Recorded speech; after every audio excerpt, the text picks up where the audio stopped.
Eh bien salut à tous, c'est Netflix22 pour la chaîne Redact Community. Et aujourd'hui on se retrouve pour un petit tutoriel sur le phishing. Alors le phishing c'est quoi? Ça consiste en... c'est quand on clone un site web, donc une page, dans le but de faire de l'hameçonnage, donc d'appâter des clients vers cette fausse page web, et ensuite récolter les données entrées par l'utilisateur. Alors pour ça, ça se déroule sur Backtrack. Vous allez aller dans Applications, Backtrack, Exploitation Tools, Social Engineering Tools, Social Engineering Toolkit, et vous prenez 7. Moi je l'ai déjà sur mon bureau, juste ici.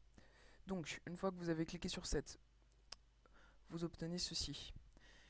Nous, ce qui nous intéresse, c'est Website Attacks Vector. Donc, vous tapez 2, vous faites Entrée. Là, ce qui va nous intéresser, c'est Credential Harvest Attack Method. C'est une méthode qui consiste en clonage du site. Donc, vous faites 3. Puis là, vous sélectionnez Site Cloner. L'autre, c'est un template pour... je sais pas trop à quoi il sert en fait. Et ça, bah ça non plus. Donc vous sélectionnez deux.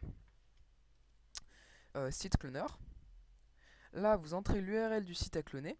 Alors, qu'est-ce qu'on va faire nous? On va aller dans notre navigateur. On n'a qu'à cloner, disons... On va cloner Facebook, tout simplement. Pardon. Facebook.com. Vous pouvez entrer n'importe quelle URL, ça marche avec tous les sites. Vous appuyez sur Entrée. Ça va prendre un petit peu de temps. Voilà. Et là, vous appuyez donc à nouveau sur une touche. Il ne faut pas le faire dès maintenant. Enfin, il faut appuyer sur une touche. Moi, j'appuie sur Entrée. Et là, donc c'est bon. Vous êtes connecté au port 80 sur un clonage du site de Facebook. Ensuite, vous ouvrez une console, juste ici.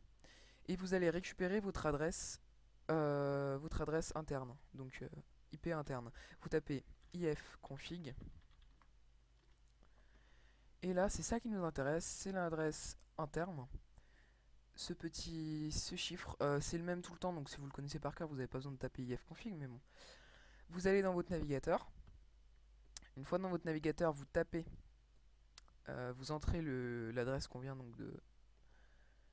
oula, autant pour moi, qu'on vient de sélectionner, de copier-coller. Moi, je l'avais déjà fait, donc on voit que c'est dans mon historique. Vous faites entrer. Et là, euh, vous arrivez là-dessus. Une fois là-dessus, vous pouvez entrer donc n'importe quoi, mettons test@gmail.com. Et comme mot de passe, nous allons mettre Pacman. Donc vous mettez ce que vous voulez. C'est une page donc copiée de Facebook. Vous faites connexion. Bien sûr, il va vous rediriger vers cette page, comme si vous vous étiez trompé ou comme s'il y avait eu un bug. Et là, ce qui nous intéresse, c'est ça.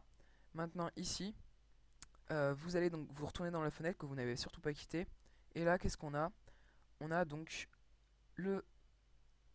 l'adresse mail et le pass. Et c'est très impressionnant, je vous jure, vous pouvez vraiment faire du social engineering à fond avec ça.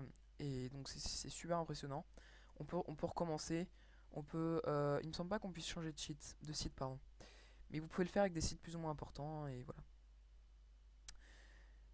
Donc c'était Netflix22 pour la chaîne Radac Community. Allez, salut, à plus.